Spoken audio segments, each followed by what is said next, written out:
you have eighth notes, quarter notes, half notes. Let me make that a little bit nicer. Half notes, and then whole notes. Now, your quarter notes get 4 beats. I'm sorry about that. I'm running around. I'm getting private messages. I'm getting calls, everything. Your half notes get 2 beats. Quarter notes get 1 beat. Your whole notes get 4 beats, as you all know from the prior lesson. And your eighth notes get half a beat. So what the dot does, and simply the dot would just go next to the note. The dot literally is telling you, the musician, that you're adding half the note's value to itself.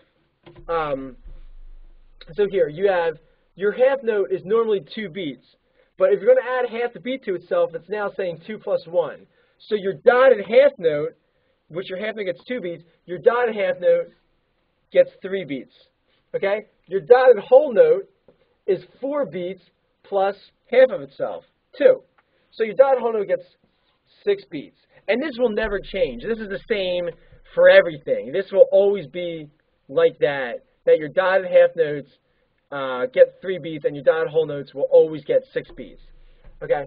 So your dotted quarter note is saying 1 plus half, because half of 1 is half. So 1 plus half equals 1 1/2. And dotted eighth notes are saying half plus a quarter, which is 3, I don't want to get too crazy about it, but it's 3/4 of a beat. Okay? Now, let's not worry about the eighth notes yet. Let's just not even care about them. Let's just look down, and that you'll see that it literally goes up half every time. Your dotted half note, just like how everyone knows that your half note is twice as long as your quarter note, your dotted half note is also twice as long as your dotted quarter note. So your dotted half note gets 3 beats, your dotted quarter note gets 1 1/2, your dotted whole note gets 6 beats. So how does this work out in a piece of music?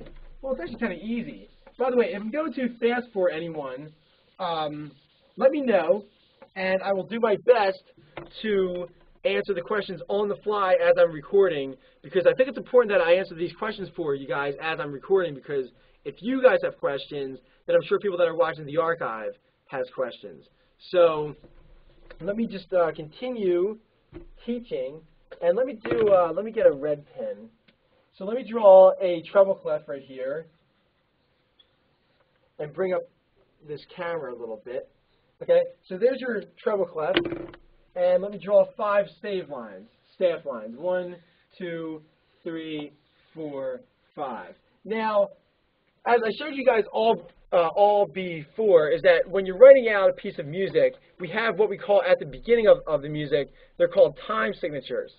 Okay, so let's make this time signature 6/4.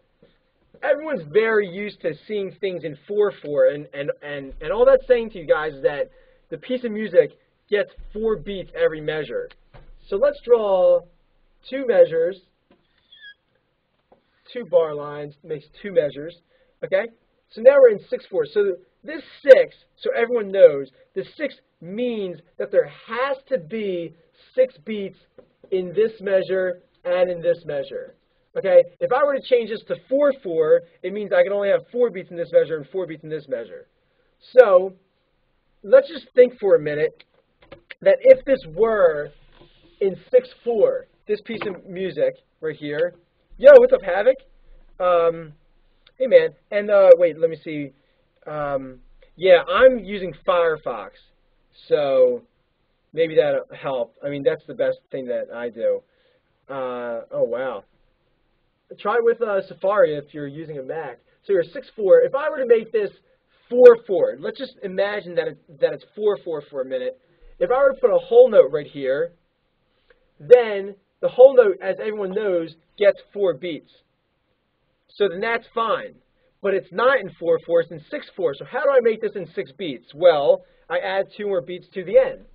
I can either put 2 quarter notes, so it's like saying 4 plus 1 plus 1, or I can do, make this a dotted whole note, and then there's my 6 beats. Because remember,